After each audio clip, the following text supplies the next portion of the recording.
The great crystal chamber floated in the darkness of space, slowly turning around the neutral planet below. Inside, representatives from 847 different species waited in their assigned seats. Some sat on chairs, others floated in liquid tanks, and a few hung from the ceiling by magnetic clamps. The air was filled with the sounds of breathing, clicking, and humming as each species communicated in their own way. Today was supposed to be a simple meeting, just like the thousands that had come before. Ambassador Tae-sung stood at the central platform, his hands clasped behind his back.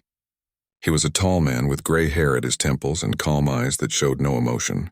Next to him stood Commander Hyunwoo, younger and broader, wearing a simple black uniform with no weapons visible. Both men looked relaxed, almost bored, as they waited for the proceedings to begin. High Arbiter Velmoth rose from his throne at the far end of the chamber. He was ancient, over 600 years old, with a body that resembled a massive praying mantis covered in ceremonial robes. His four eyes blinked in sequence as he raised his blade-like arms to signal for silence. The chamber grew quiet immediately. Velmoth had led the Galactic Council for 3 centuries, and every species knew to respect his authority. "We gather today to welcome humanity into the community of civilized worlds," Velmoth announced.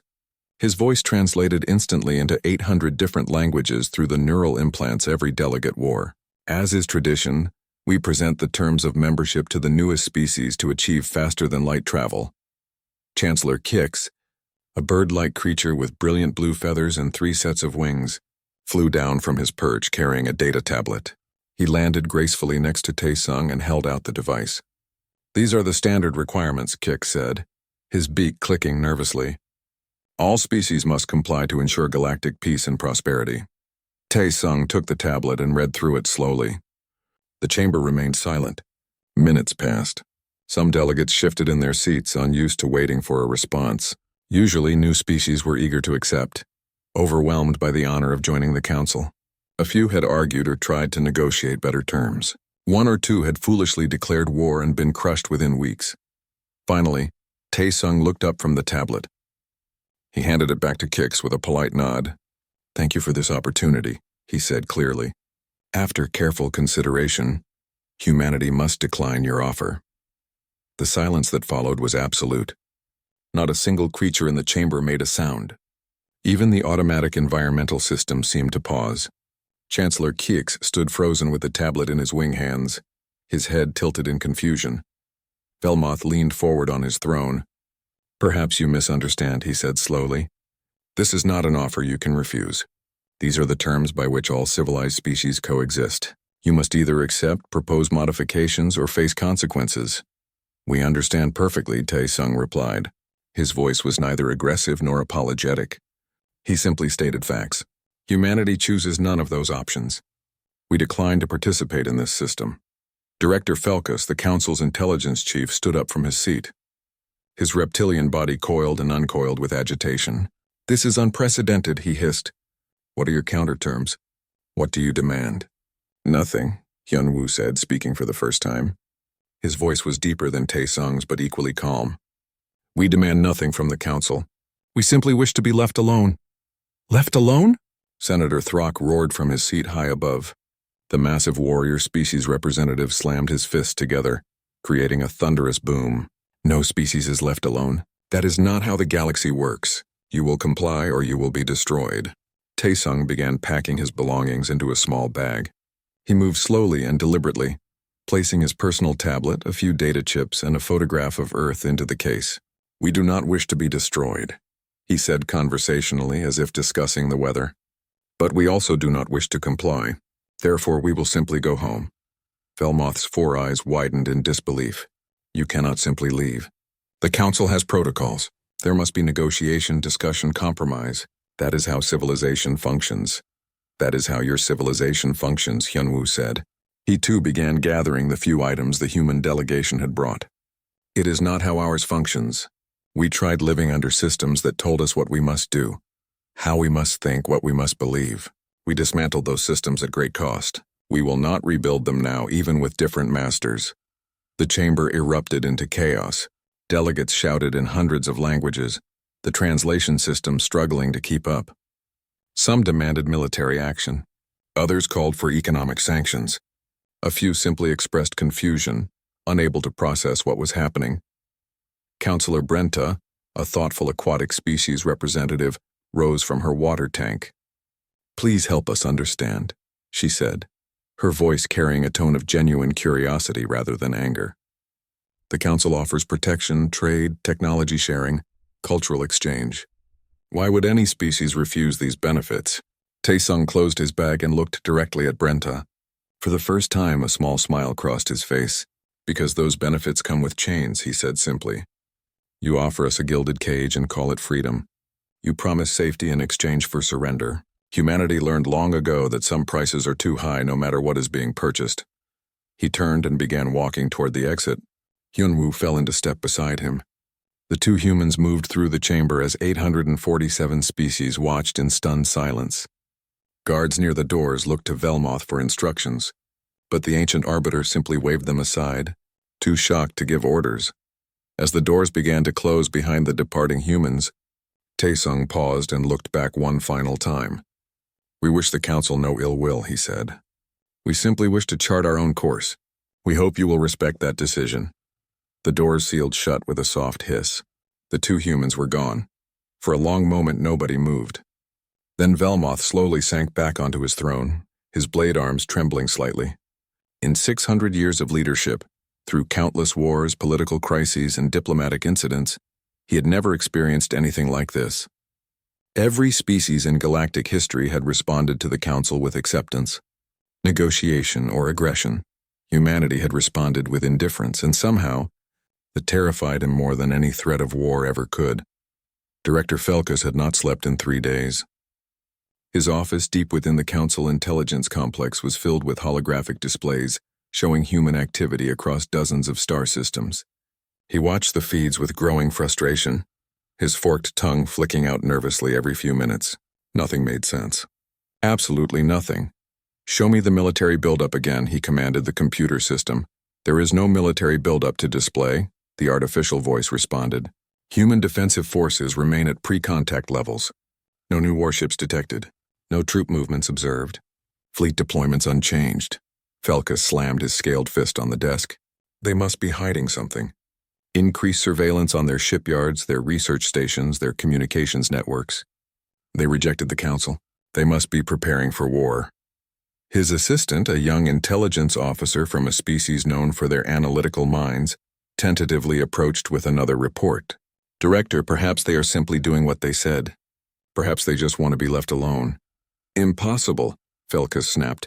"No species in galactic history has refused the Council without ulterior motives. They are planning something. We must discover what it is before it is too late." Meanwhile, halfway across the galaxy, Captain Minho guided his cargo ship into dock at a small trading station. The station was owned by an independent species, one of the few that had never joined the Council. Minho whistled cheerfully as he maneuvered the vessel into position, his hands dancing across the controls with practiced ease. "Cargo manifest shows you are carrying Terran-manufactured goods," the station controller said through the communications channel. "We have heard rumors that your species rejected the Council's membership." "Is this true?" "Sure is," Minho replied, still whistling. He checked a few readings on his display and started the docking sequence. "They wanted us to hand over control of our borders, our military, and our economy. We politely said no thank you." There was a long pause. "And you are not concerned about retaliation?" "The Council does not accept defiance lightly." Minho laughed, a genuine sound of amusement. "Retaliation for what? For wanting to run our own affairs? That seems a bit extreme, do you not think?" He stood up and stretched, preparing to oversee the cargo transfer. "Besides, we are not defying anyone. We are just not joining their club. There is a difference." The station controller seemed unconvinced but did not press the issue. Within an hour, Minho had completed his trade, exchanging human-manufactured fusion cores for rare minerals the independent species mined from their asteroid belt. Both parties were satisfied with the transaction. As Minho prepared to depart, the station controller asked one more question. "If the Council comes to force compliance, what will humanity do?" Minho paused at his controls and thought for a moment. "Honestly, probably just leave. Space is big. Plenty of room for everyone." Then he engaged his engines and departed, leaving the bewildered station controller staring at his displays. Back at the council chambers, an emergency session had been called. Senator Throck stood at the central podium, his massive frame radiating barely controlled anger. 3 weeks have passed since the humans rejected our authority, he declared. 3 weeks? And what have we done? Nothing. We sit here and debate while they mock us. Mock us? Counselor Brenta asked from her water tank. What evidence do you have that they are mocking the council? They ignore us, Throck roared. They continue their activities as if we do not exist. Their ships trade freely with non-aligned species. Their colonies expand. Their scientists conduct research. They act as if the council has no authority over them. Perhaps, Velmoth said quietly from his throne, that is because we do not have authority over them. They never submitted to our jurisdiction. The chamber fell silent at this observation. It was technically true. Every species in the council had formally agreed to council authority, either through treaty or conquest. Humanity had done neither. They had simply declined and walked away. Then we must conquer them, Throck insisted. We must show the galaxy that the council cannot be refused. Admiral Cross, the military commander of council forces, rose to speak. He was a veteran of countless campaigns, a strategic genius who had never lost a battle. But now he looked troubled. Senator Throck, I must advise caution. Our intelligence on human military capabilities is incomplete at best. They are one species, Throck scoffed. We are 847. How can they possibly resist? That is precisely the problem, Admiral Cross said, pulling up holographic displays of human ships. Look at these vessels. Their faster-than-light drives operate on principles our scientists cannot explain. They achieve speeds we thought impossible with our current understanding of physics. Their power generation systems are more efficient than anything in council space, and this is their civilian technology. He zoomed in on a simple cargo hauler, the type of ship Captain Minho flew. This transport vessel, designed for carrying goods, has engines that could outrun our fastest military interceptors. If this is what they build for commerce, what have they built for war? The chamber grew uneasy. Several delegates shifted nervously. On a remote research station orbiting a distant moon, scientist Yuri was completely unaware of the political turmoil her species had caused. She worked in her laboratory, carefully monitoring the terraforming equipment she had deployed on the planet below. The project was going well. In another 50 years, this barren rock would have a breathable atmosphere and liquid water. Humans would be able to walk on its surface without protective suits. Her communication panel chimed. It was her supervisor calling from Earth. Yuri, just checking in. Have you had any contact with Council forces? Council forces. Yuri looked up from her work, confused. No, why would I? This system is not claimed by anyone. There has been some political tension, her supervisor said carefully. Nothing to worry about, but headquarters wanted me to check on all our remote personnel. If any council ships approach your station, just be polite and continue your work. Do not engage in any political discussions. Understood, Yuri said, though she still did not really understand. Politics had never interested her much. She had work to do. Important work. The galaxy was vast and mostly empty. Humanity needed more living space, more worlds to call home. That was what mattered to her. After the communication ended, she returned to her instruments. The atmospheric processors were functioning perfectly. She made a few notes in her log and smiled. In a few decades, children would play on beaches she was helping to create. That was a worthy goal, far more important than whatever political games were being played in distant chambers. Director Felkus received the report about Yuri's research station with growing alarm. They are expanding, he told Velmoth in a private meeting. Claiming new worlds, building new colonies, all without council approval or oversight. Are they claiming worlds that belong to council species? Velmoth asked. No, Felkus admitted. They are only settling unclaimed systems. Then by what authority do we object? Felkus had no answer. The council had always operated on the assumption that all new spacefaring species would eventually join. Their entire power structure was built on being the central authority, the only option for protection and trade. But humanity was demonstrating that other options existed. 3 council member species had quietly approached human diplomats asking about independent trade agreements. News of this had sent shockwaves through the council leadership. If species began trading with humanity outside council oversight, the entire economic system that gave the council its power would begin to crumble. What do they want? Velmoth asked, more to himself than to Felkas. What is their goal? That is what terrifies me, the intelligence director replied. I do not think they have a goal. I think they are simply living their lives, exploring space, building their civilization, completely unconcerned with us. They are not plotting against the Council. They are ignoring the Council. And somehow that is far worse. The conference room on the border station was simple and functional. Ambassador Jiwan sat across the table from 3 nervous delegates, each representing a different Council species. She poured herself a cup of tea from a thermal container and waited patiently for them to speak. The delegates kept glancing at each other, uncertain who should begin.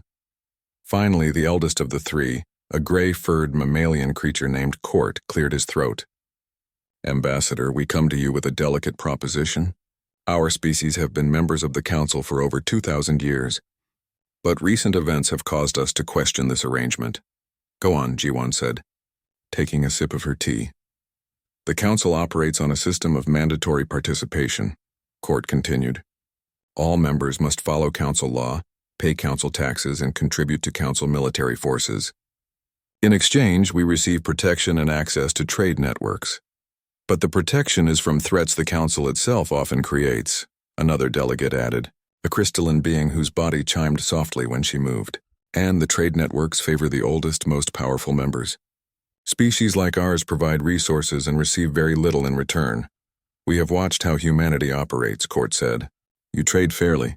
You respect sovereignty. You do not demand submission. We would like to establish independent trade relations with your species, outside of Council oversight. Jiwan set down her teacup. You understand what you are asking? The Council will consider this a violation of your membership agreements. They may impose sanctions or even threaten military action. We know, the 3rd delegate said, a liquid being contained in a mobile suit. That is why we are here. We are asking if humanity would be willing to provide assistance if the Council retaliates. Define assistance, Jiwan said carefully. Court pulled up holographic displays showing star charts and trade routes. We need help establishing our own defensive networks, independent of Council military infrastructure. We need access to faster-than-light communication that the Council cannot monitor.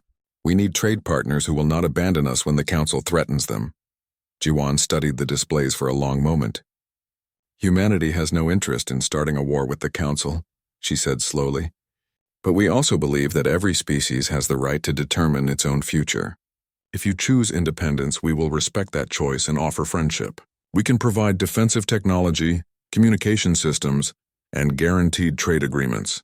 However, you must understand that this protection comes with no strings attached. We will not rule you. We will not tell you how to govern your people. We will simply be partners, equals working together. The 3 delegates looked at each other, communicating in ways Jiwan could not entirely follow. Then Court turned back to her. That is exactly what we want. Partners, not masters.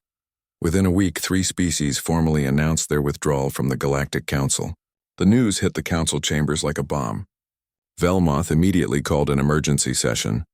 But before it could even begin, 2 more species announced their intention to leave. Senator Throck demanded immediate military action. We must make examples of these traitors, he roared. If we allow this rebellion to continue, the entire Council will collapse. Admiral Cross stood to respond, but his expression was troubled. Military action against whom, Senator? These species have not attacked Council members. They have not seized Council property. They have simply chosen to leave an organization they joined voluntarily. By what justification do we declare war? By the justification of survival, Throck shouted. If species can simply leave whenever they wish, the Council becomes meaningless. Perhaps, Councillor Brenta said quietly. We should ask ourselves why they wish to leave. Engineer Doyen was in the middle of his morning routine when the alert came through. He was having breakfast in the cafeteria of the massive orbital shipyard where he worked, eating rice and kimchi while reviewing design specifications on his tablet. The alert was from traffic control. A Council military fleet had entered human space and was approaching the shipyard. Doyen finished his breakfast, cleaned his tray, and walked calmly to the control center. By the time he arrived, the fleet was visible on the main displays. 12 heavy cruisers in attack formation, led by Admiral Cross himself. Doyen pulled up a communication channel. This is Orbital Shipyard 7. Can we help you with something, Admiral? Admiral Cross appeared on the screen, his multiple eyes narrowed with intent. You are operating in space claimed by the Galactic Council. You will cease construction immediately and prepare for inspection. Doyen glanced at the star charts. Admiral, this system was unclaimed when we arrived here 5 years ago. We filed standard notices of development with all neighboring systems, including Council space. We have violated no treaties because we have signed no treaties. The Council claims jurisdiction over all spacefaring species. Cross declared, "You will comply or face consequences."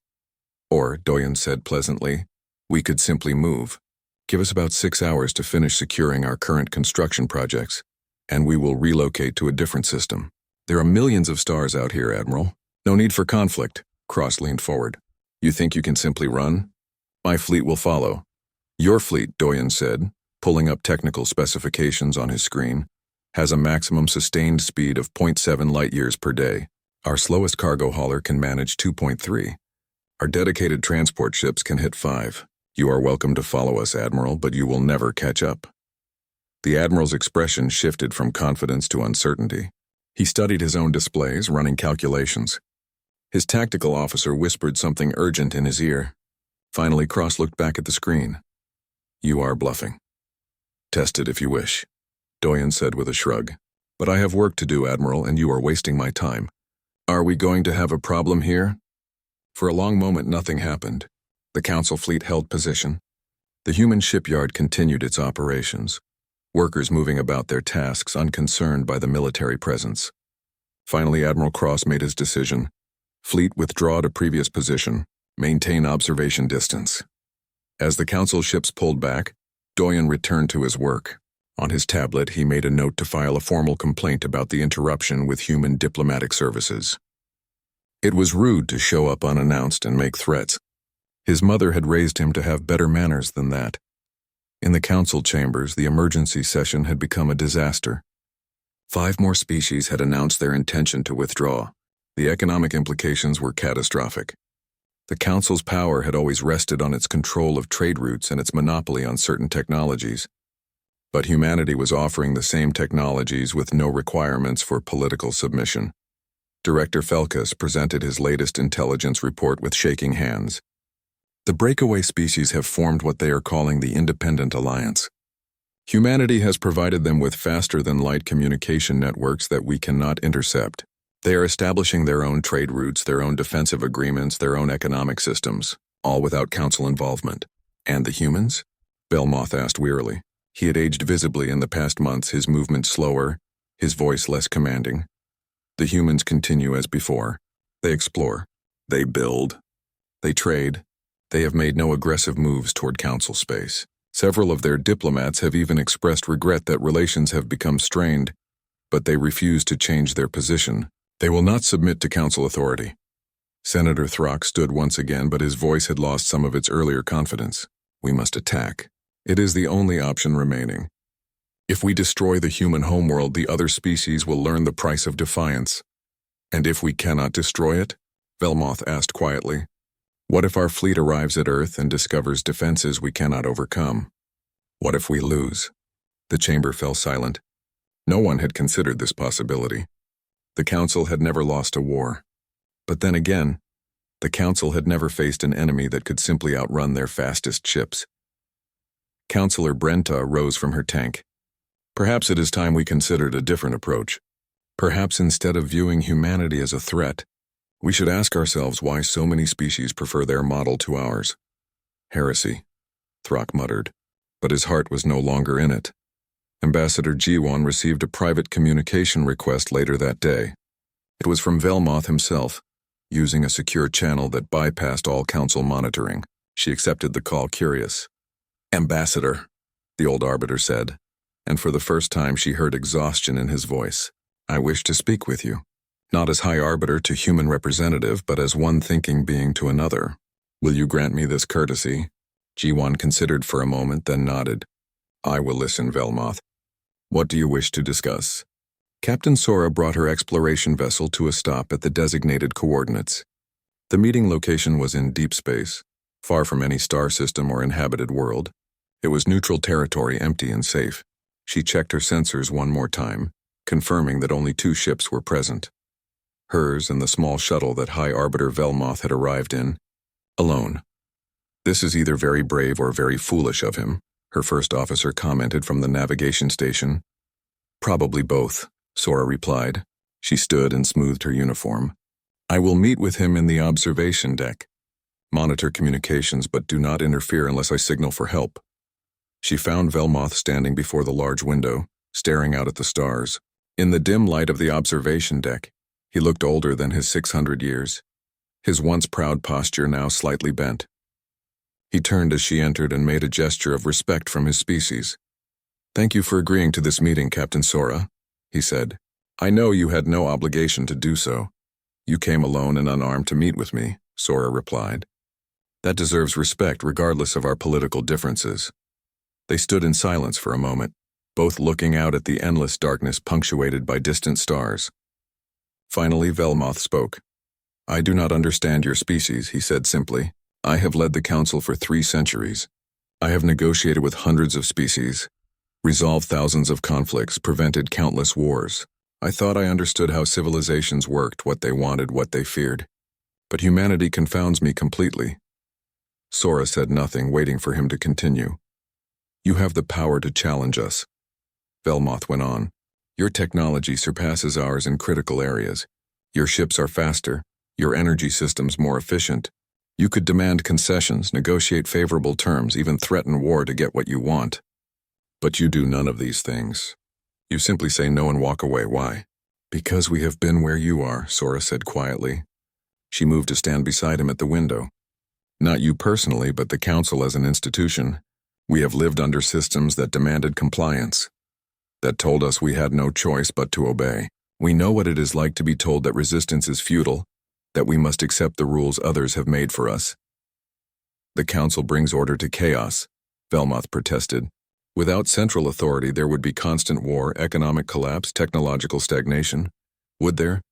Sora asked. "Or is that simply what the Council tells itself to justify its existence?" She gestured out at the stars. "Look at all that space, Velmoth. Billions of stars, trillions of planets. There is room for everyone to build their own civilizations, to explore their own paths, to make their own mistakes and celebrate their own victories. The Council operates on a philosophy of scarcity, the belief that there is not enough to go around, that someone must be in charge to distribute resources fairly. But space is not scarce. Opportunity is not scarce. The only thing the Council truly provides is the illusion of security.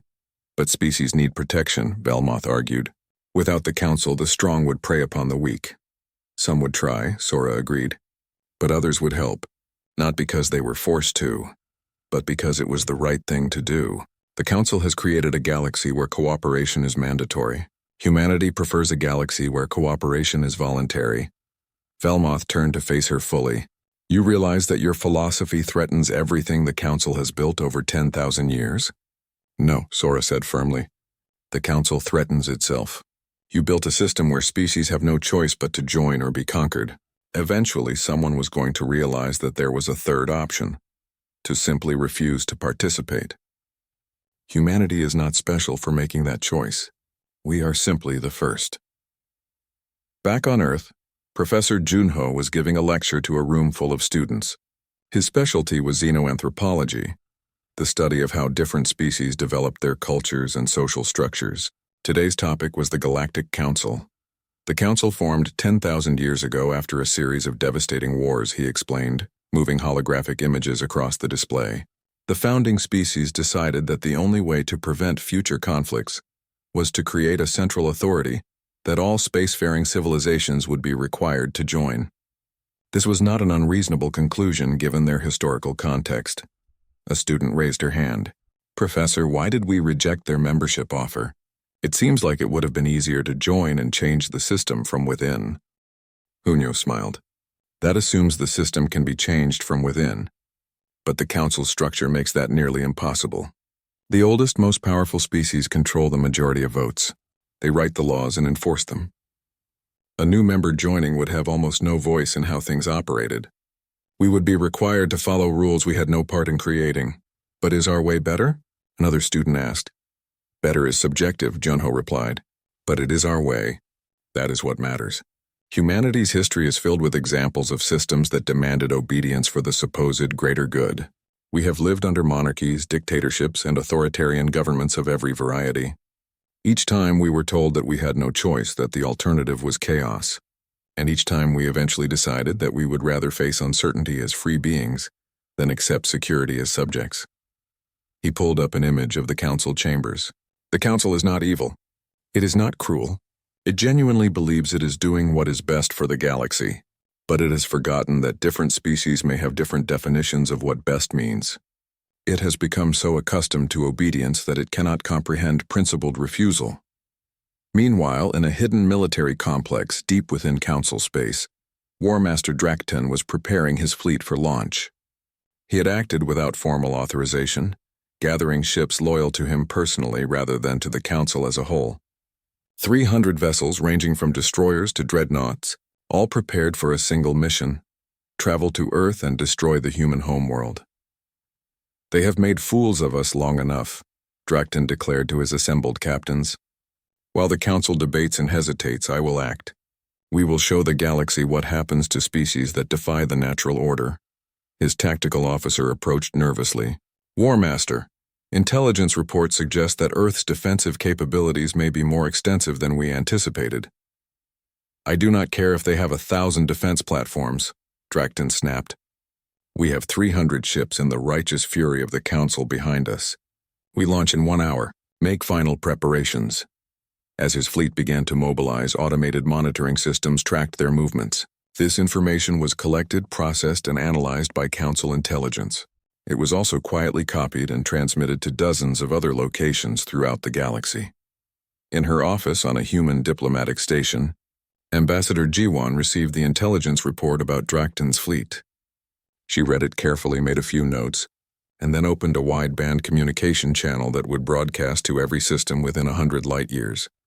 "This is Ambassador Jiwan of Earth," she announced. "We have detected a fleet of 300 Council military vessels moving toward human space. This fleet appears to be operating without official Council authorization. We are broadcasting the fleet's exact position, heading, and composition to all interested parties. We believe in transparency and open information. Let it be known that War Master Drakten is leading this fleet, and he appears to be acting on his own initiative." She closed the channel and sat back in her chair. Within minutes, every species in the region would know about the fleet. They would know its position, its strength, and the fact that it was not an official Council action. The Council's military secrecy, one of their greatest sources of power, had just been destroyed with a simple broadcast. On his shuttle, still meeting with Captain Sora, Velmoth received an urgent message. He read it quickly, his compound eyes widening in shock. "Drakten has launched an attack fleet toward Earth," he said hoarsely. "Without authorization, without approval. He has acted unilaterally." "We know," Sora said calmly. "We detected his ships the moment they left port. We have broadcast their positions to the entire galaxy." Velmoth stared at her. "You have doomed yourselves. 300 ships will overwhelm any defense you can muster." Sora smiled slightly. "Perhaps. Or perhaps War Master Drakten is about to learn a very important lesson about the difference between authority and power." War Master Drakten stood on the bridge of his flagship, watching the tactical displays with growing confidence. His fleet of 300 ships moved through space in perfect formation, heading toward the human homeworld. It would take 2 weeks to reach Earth, but he had no doubt about the outcome. The humans would either surrender or be destroyed.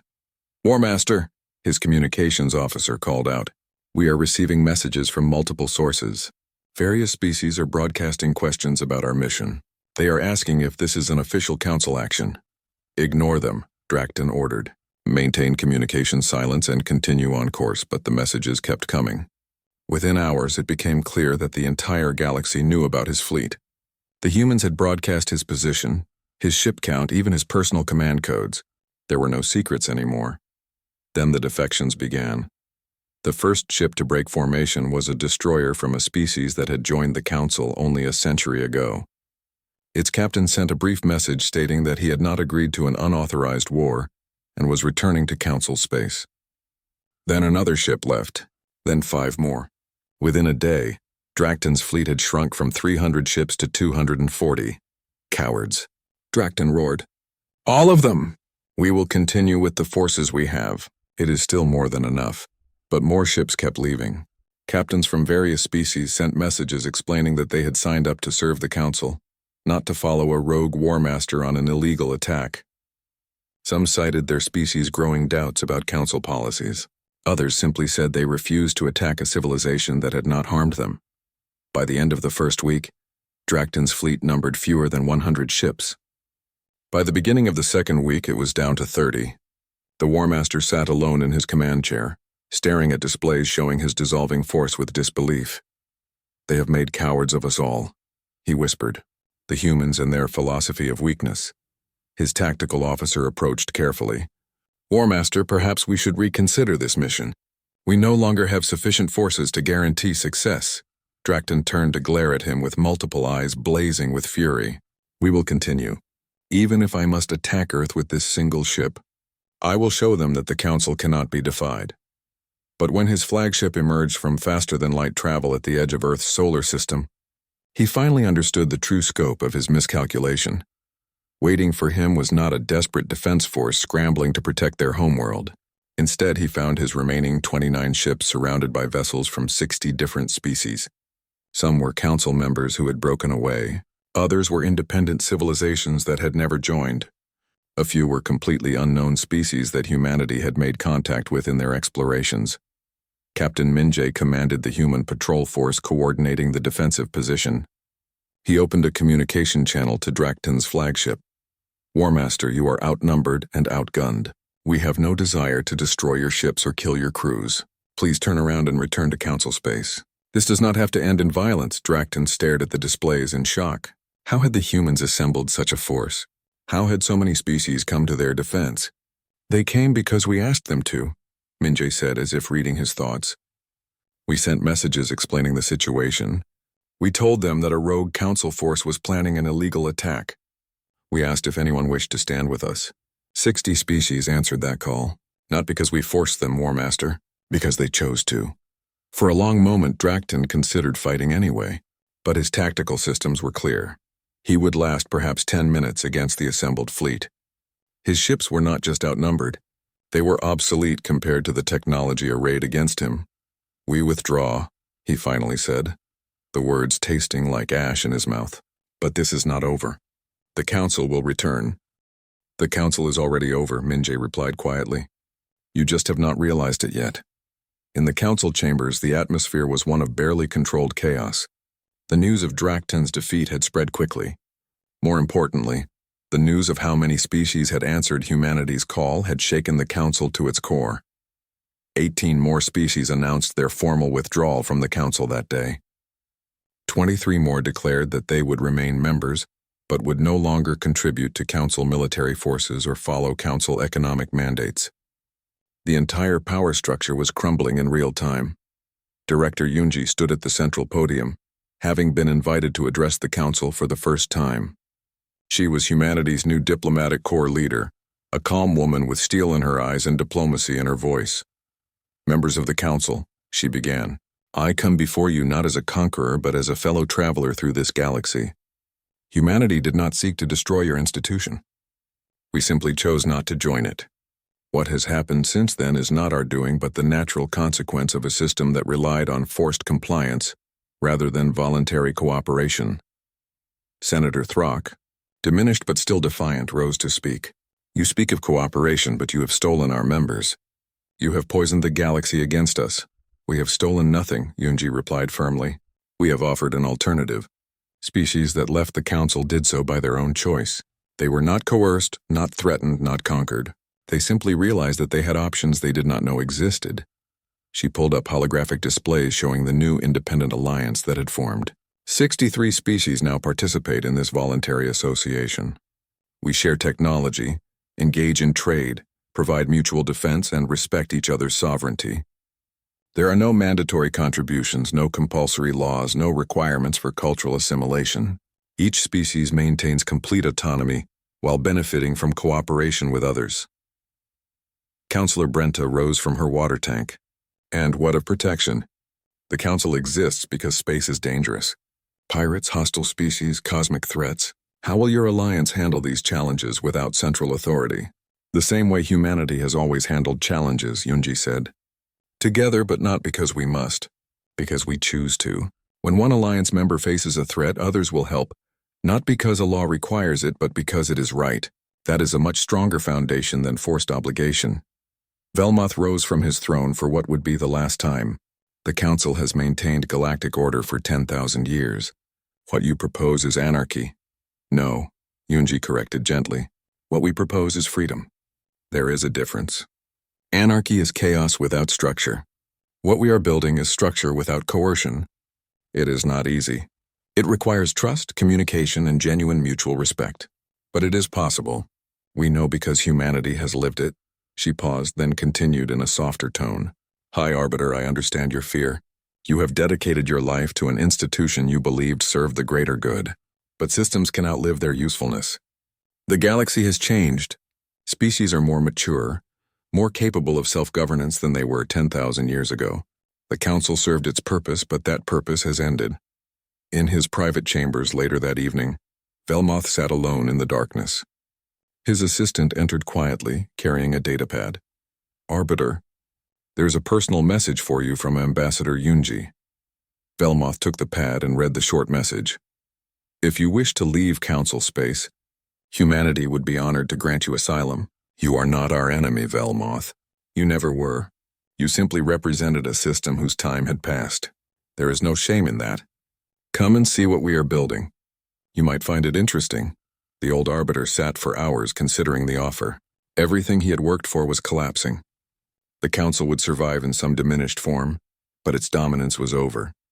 He could remain and watch it slowly die, or he could take a chance on something new. 3 days later, Velmoth's personal shuttle arrived at a human diplomatic station. Ambassador Yunji met him personally at the docking bay. She greeted him with respect, offering no false comfort or empty promises. Welcome, she said simply. Let me show you what voluntary cooperation looks like. Over the following months, the galaxy transformed. The Council fragmented into multiple smaller organizations, some maintaining their mandatory structure but with far less power. The Independent Alliance grew steadily, adding new members who chose freely to join. Captain Minje commanded the human patrol ships that monitored the transition zones between Council space and the new Alliance territories. His orders were simple. Protect those who wished to leave, but interfere with no one who wished to stay. Some Council loyalists viewed his ships with hostility, others with curiosity, many with envy. Ambassador Jiwan worked tirelessly to establish the framework for Alliance governance, if it could be called governance at all. It was more like a coordination system, a way for species to communicate and cooperate without surrendering their independence. She met with representatives from dozens of civilizations, listening to their concerns, mediating disputes, and always emphasizing the core principle: participation is voluntary. Professor Junho published a series of lectures on the transformation, analyzing how humanity's simple refusal had cascaded into galactic change. His conclusion was straightforward. Systems based on coercion are inherently unstable because they require constant force to maintain. Systems based on choice are self-reinforcing because people naturally cooperate when it serves their interests. Director Yunji stood on an observation deck overlooking Earth, watching new ships arrive from dozens of different species. Some came to trade. Others came to learn. A few came seeking refuge from Council retaliation, which humanity granted freely. She thought about how far they had come from that first meeting where Tae-sung had simply said, "No thank you." Beside her stood former High Arbiter Velmoth, still adjusting to his new life. I spent 600 years building what I thought was a lasting peace, he said quietly. In a matter of months, you dismantled it. We did not dismantle anything, Yunji replied. We simply stopped holding it up. The Council was always unstable because it relied on force. When species realized they had a choice, they made their decision. Some chose to leave, some chose to stay. That is as it should be. And what happens when your alliance faces a real threat? Velmoth asked. When choosing to fight is harder than choosing peace, will your voluntary system survive? Yunji smiled. I do not know, but I would rather face that challenge as a free being than accept safety as a subject. That is the choice humanity made long ago, and it is the choice we will continue to make. We believe that others, given the same option, will choose freedom as well. She turned to look at the old arbiter. You taught the galaxy many things, Velmoth. Order, structure, the value of central authority. But you forgot to teach the most important lesson, that authority without consent is just another form of slavery. Humanity did not come to destroy what you built. We came to remind the galaxy that there is always another choice. Out beyond Earth, in the vast darkness of space, human exploration ships continued their work. They charted new systems, made contact with new species, and built new colonies. They did this not because any authority commanded them to, but because exploration and growth were fundamental to who they were. And wherever they went, they carried a simple message. You always have a choice. You can submit, you can fight, or you can simply walk away and build something better. The galaxy was vast. There was room for everyone. And the greatest power any civilization could possess was the power to say no to those who claimed dominion over them. This was humanity's gift to the galaxy, not technology or military might, but a simple truth that had always existed but had been forgotten. Freedom is not something that can be given. It is something that must be chosen.